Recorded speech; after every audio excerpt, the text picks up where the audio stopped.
Praise the Lord brothers and sisters. 2 ராஜாக்கள் புத்தகத்தில் இருந்து கேள்வி பதில்களை நாம் இப்பொழுது பார்க்கலாம்.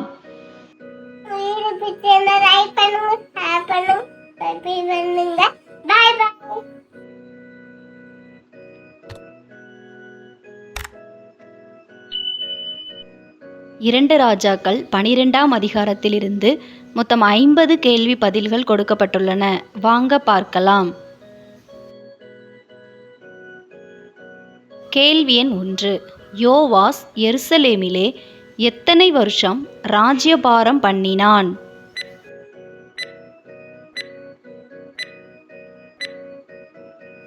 நாற்பது வருஷம். 2 ராஜாக்கள் 12ஆம் அதிகாரம் 1ஆம் வசனம். கேள்வி எண் 2. யெகூவின் எத்தனாம் வருஷத்தில் யோவாஸ் எருசலேமில் ராஜாவானான்?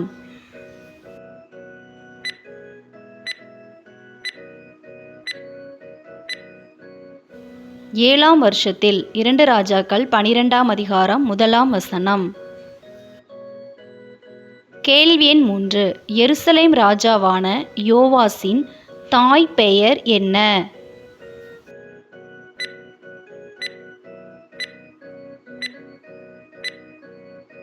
சிபியாள். 2 ராஜாக்கள் 12ஆம் அதிகாரம் 1ஆம் வசனம்.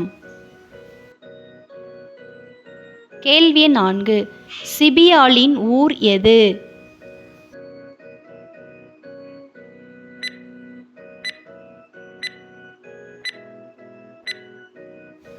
பெயர்செபா. 2 ராஜாக்கள் 12ஆம் அதிகாரம் 1ஆம் வசனம்.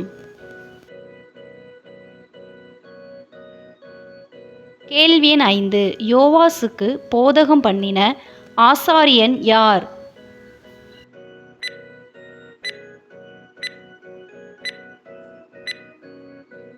யோய்தா. 2 ராஜாக்கள் 12ஆம் அதிகாரம் 2ஆம் வசனம். கேள்வி 6. யோய்தா டேஸ் பண்ணின நாளெல்லாம் டேஸ் கர்த்தரின் பார்வைக்கு செம்மையானதை செய்தான்.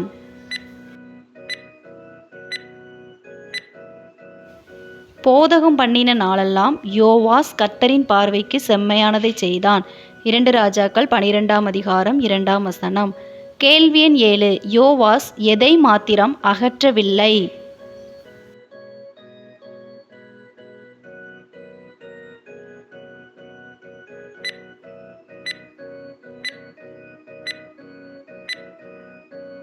மேடைகளை மாத்திரம். 2 ராஜாக்கள் 12ஆம் அதிகாரம் 3ஆம் வசனம். கேள்வி எண் 8. மேடைகள் மேல் பலியிட்டு தூபங்காட்டி வந்தவர்கள் யார்?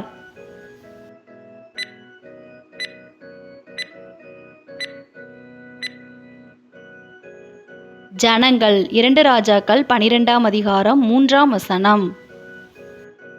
கேள்வி எண் 9. டேஸ் பொருட்களாகிய கர்த்தருடைய ஆலயத்துக்கு கொண்டு வரப்படுகிற எல்லா பணங்களையும் வாங்கும்படி யோவாஸ் ஆசாரியரிடம் கூறினான்.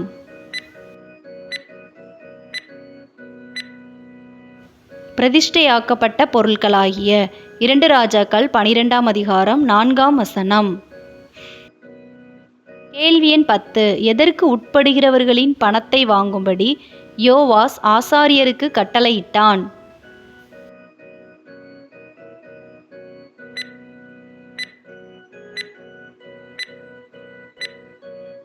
லக்கத்திற்கு உட்படுகிறவர்களின். 2 ராஜாக்கள் 12ஆம் அதிகாரம் 4ஆம் வசனம். கேள்வி எண் 11. டேஸ் ஆட்களின் பணத்தை வாங்கும்படி யோவாஸ் ஆசாரியரிடம் சொன்னான்?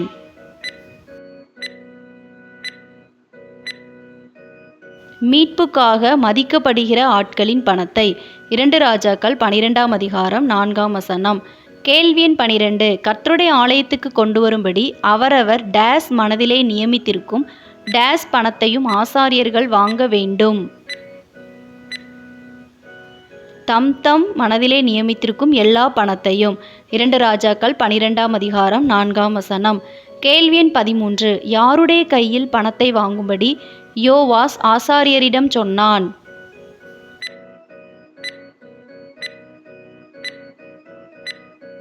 தங்களுக்கு அறிமுகமானவர்கள் கையில்.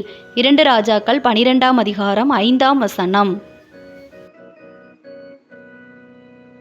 கேள்வி எண் 14. ஆலயத்தை பழுது பார்க்க வேண்டும் என்று கூறிய ராஜா யார்?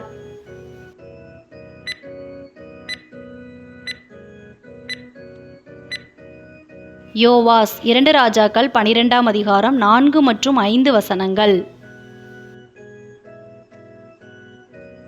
கேள்வி எண் 15. யோவாசின் எத்தனாம் வருஷம் மட்டும் ஆசாரியர்கள் ஆலயத்தை பழுது பாராதே போனார்கள்? 23ஆம் வருஷம் மட்டும். 2 ராஜாக்கள் 12ஆம் அதிகாரம் 6ஆம் வசனம். கேள்வி எண் 16. நீங்கள் ஆலயத்தை பழுது பாராதே போனதென்ன? யார் யாரிடம் கூறியது?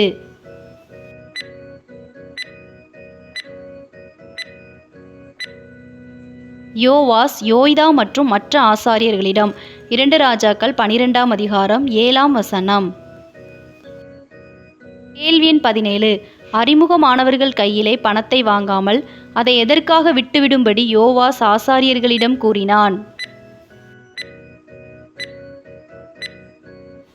ஆலயத்தை பழுது பார்க்கிறதற்காக. 2 ராஜாக்கள் 12ஆம் அதிகாரம் 7ஆம் வசனம்.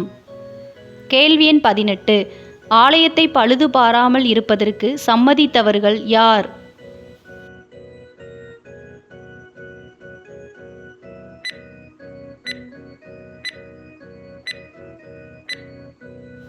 ஆசாரியர்கள். 2 ராஜாக்கள் 12ஆம் அதிகாரம் 8ஆம் வசனம். கேள்வி எண் 19. ஆசாரியர்கள் டேஸ் கையிலே டேஸ் வாங்கி கொள்ளாமல் இருக்க சம்மதித்தார்கள்?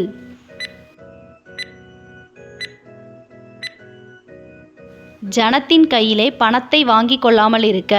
2 ராஜாக்கள் 12ஆம் அதிகாரம் 8ஆம் வசனம்.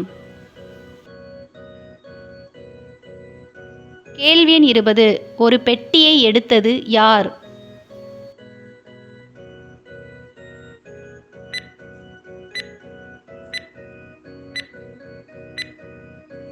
ஆசாரியனாகிய யோய்தா. 2 ராஜாக்கள் 12ஆம் அதிகாரம் 9ஆம் வசனம். கேள்வி எண் 21. யோய்தா பெட்டியின் டேஸிலே ஒரு டேஸ் இட்டான்.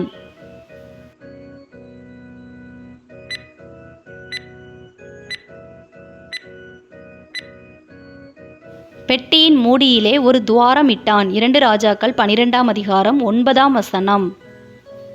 கேள்வி எண் 22. மூடியில் ஒரு துவாரமிட்ட பெட்டியை, அதாவது உண்டியலை யோய்தா எங்கே வைத்தான்?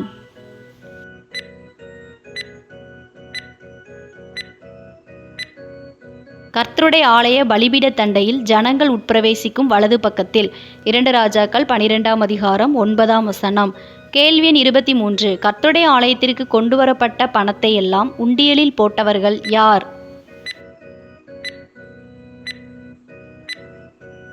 வாசற்படியை காக்கிற ஆசாரியர்கள். 2 ராஜாக்கள் 12ஆம் அதிகாரம் 9ஆம் வசனம். கேள்வி எண் 24. கர்த்தருடைய ஆலயத்திலே சேகரிக்கப்பட்ட பணத்தை எண்ணி முடிப்பு கட்டுவது யார்?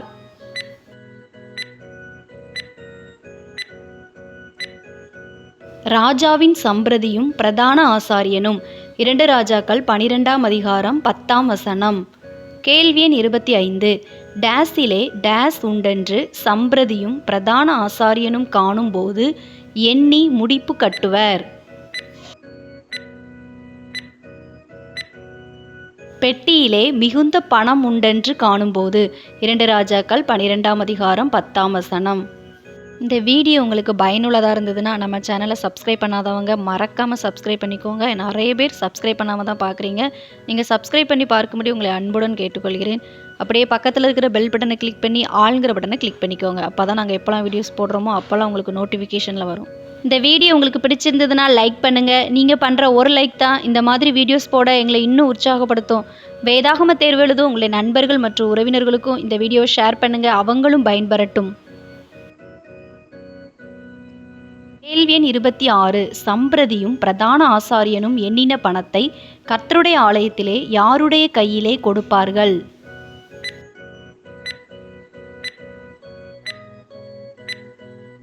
விசாரிப்புக்காரர் கையிலே. 2 ராஜாக்கள் 12ஆம் அதிகாரம் 11ஆம் வசனம். கேள்வி எண் 27. எந்தெந்த வேலையாட்களெல்லாம் கர்த்தருடைய ஆலயத்தை பழுது பார்த்தார்கள்?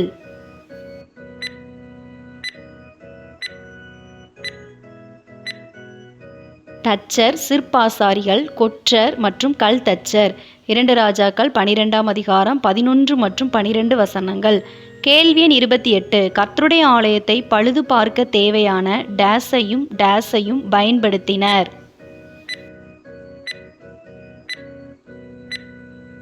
மரங்களையும் வெட்டின கற்களையும். 2 ராஜாக்கள் 12ஆம் அதிகாரம் 12ஆம் வசனம். கேள்வி எண் 29. கர்த்தருடைய ஆலயத்திற்கு கொண்டு வரப்பட்ட பணத்தினாலே எவைகள் பண்ணப்படவில்லை?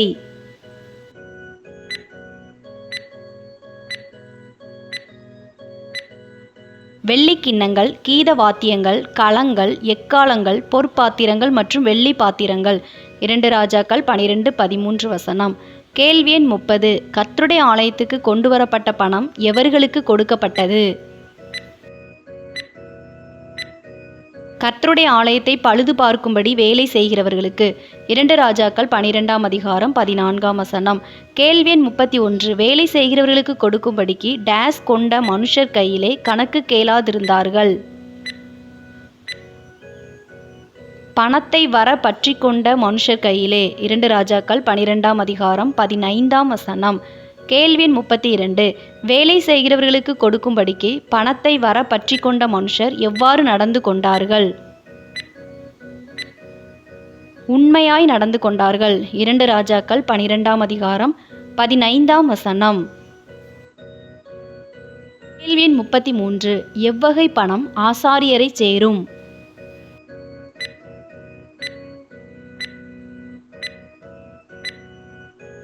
குற்ற பிராயச்சித்த பணமும் பாவ பிராயச்சித்த பணமும். 2 ராஜாக்கள் 12ஆம் அதிகாரம் 16ஆம் வசனம். கேள்வி எண் 34. காத்தூரின் மேல் யுத்தம் பண்ணி அதை பிடித்தது யார்? சீரியாவின் ராஜாவாகிய ஆசகேல். 2 ராஜாக்கள் 12ஆம் அதிகாரம் 17ஆம் வசனம். கேள்வி எண் 35. டேஸுக்கு விரோதமாய் போக ஆசகேல் தன் டேஸ் திருப்பினான்.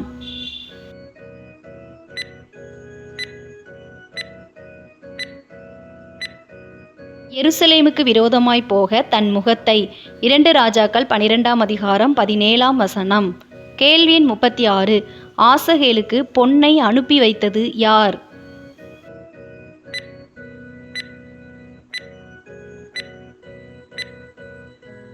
யூதாவின் ராஜாவாகிய யோவாஸ். 2 ராஜாக்கள் 12ஆம் அதிகாரம் 18ஆம் வசனம். கேள்வி எண் 37. எங்கே அகப்பட்ட பொன் யாவையும் எடுத்து யோவாஸ் ஆசகேலுக்கு அனுப்பினான்?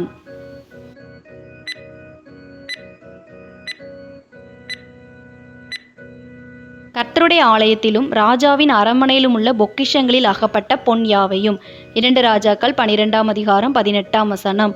கேள்வி எண் 38. எவர்கள் பரிசுத்தம் பண்ணி வைத்த எல்லாவற்றையும் யோவாஸ் ஆசகேலுக்கு அனுப்பினான்?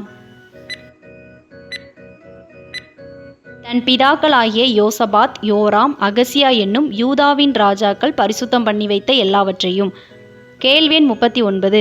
தான் பரிசுத்தம் பண்ணி வைத்ததையும் யோவாஸ் ஆசகேலுக்கு அனுப்பினான். சரியா தவறா என கூறுக. சரி. 2 ராஜாக்கள் 12ஆம் அதிகாரம் 18ஆம் வசனம்.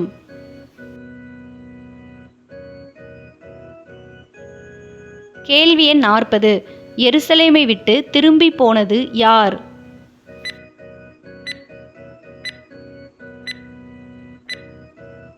ஆசகேல். 2 ராஜாக்கள் 12ஆம் அதிகாரம் 18ஆம் வசனம்.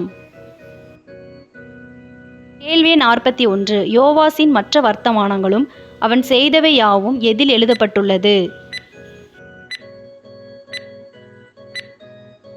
யூதாவுடைய ராஜாக்களின் நாளாகம புஸ்தகத்தில். 2 ராஜாக்கள் 12ஆம் அதிகாரம் 19ஆம் வசனம். கேள்வி 42. தனது ஊழியக்காரராலே கொன்று போடப்பட்ட ராஜா யார்? யோவாஸ். 2 ராஜாக்கள் 12ஆம் அதிகாரம் 20 மற்றும் 21 வசனங்கள். கேள்வி 43. யோவாசின் ஊழியக்காரர் எழும்பி டேஸ் பண்ணி கொண்டனர்.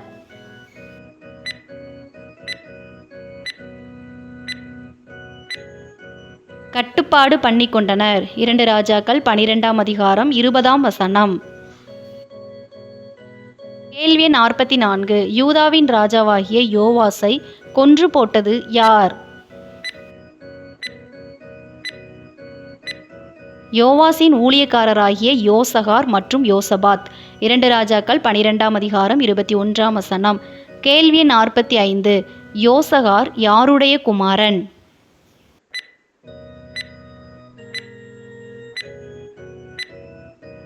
சிமியாதின் குமாரன். 2 ராஜாக்கள் 12ஆம் அதிகாரம் 21ஆம் வசனம். கேள்வி 46. யோவாசை கொன்று போட்ட யோசபாத் யாருடைய குமாரன்?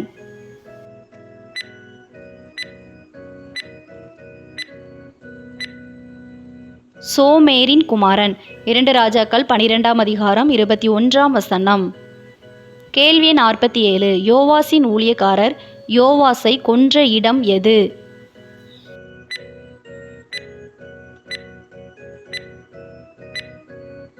மில்லோ வீடு. 2 ராஜாக்கள் 12ஆம் அதிகாரம் 20ஆம் வசனம். கேள்வி 48. மில்லோ வீடு டேஸுக்கு போகிற வழியில் இருக்கிறது.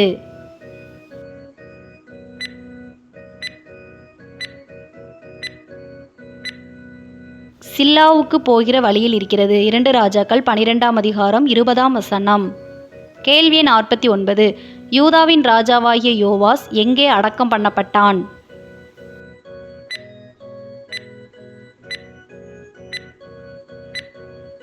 தாவீதின் நகரத்தில் அவன் பிதாக்கள் அண்டையில். 2 ராஜாக்கள் 12ஆம் அதிகாரம் 21ஆம் வசனம். கேள்வி 50. யூதாவின் ராஜாவாகிய யோவாசின் ஸ்தானத்தில் ராஜாவானது யார்?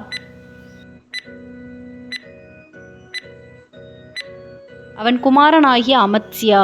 2 ராஜாக்கள் 12ஆம் அதிகாரம் 21ஆம் வசனம். இவ்வளோ நேரம் இந்த வீடியோ மூலம் வேதாகம தேர்வுக்கு ஆயத்தப்பட்ட உங்கள் அனைவருக்கும் என் மனமார்ந்த நன்றியை தெரிவித்துக் கொள்கிறேன். வேதாகம தேர்வில் வெற்றி பெற என் மனம் நிறைந்த வாழ்த்துக்கள். நம்ம சேனலை சப்ஸ்கிரைப் பண்ணாதவங்க மறக்காமல் சப்ஸ்கிரைப் பண்ணிக்கோங்க. அப்படியே பக்கத்தில் இருக்கிற பெல் பட்டனை கிளிக் பண்ணி ஆளுங்கிற பட்டனை கிளிக் பண்ணுங்கள். அப்போ தான் நாங்கள் எப்போல்லாம் வீடியோஸ் போடுறோமோ அப்போல்லாம் உங்களுக்கு நோட்டிஃபிகேஷனில் வரும். இந்த வீடியோ உங்களுக்கு பிடிச்சிருந்ததுன்னா லைக் பண்ணுங்கள். நீங்கள் பண்ணுற ஒரு லைக் தான் இந்த மாதிரி வீடியோஸ் போட எங்களை இன்னும் உற்சாகப்படுத்தும். வேதாகம தேர்வு எழுதும் உங்களுடைய நண்பர்கள் மற்றும் உறவினர்களுக்கும் இந்த வீடியோவை ஷேர் பண்ணுங்கள். அவங்களும் பயன்பெறட்டும். நீங்கள் ஜாயின் பண்ண விரும்புனீங்கன்னா ஜாயின்கிற பட்டனை கிளிக் பண்ணி ஜாயின் பண்ணிக்கோங்க. நீங்கள் ஜாயின் பண்ணிங்கன்னா நீங்கள் எந்த வேத பகுதியிலிருந்து கேள்வி பதில்கள் போட சொல்கிறீங்களோ உங்களுக்காக அந்த பகுதியிலிருந்து கேள்வி பதில்கள் போடப்படும். கர்த்தர் தாமே உங்கள் அனைவரையும் ஆசீர்வதித்து காப்பாராக. ஆமேன். God bless you.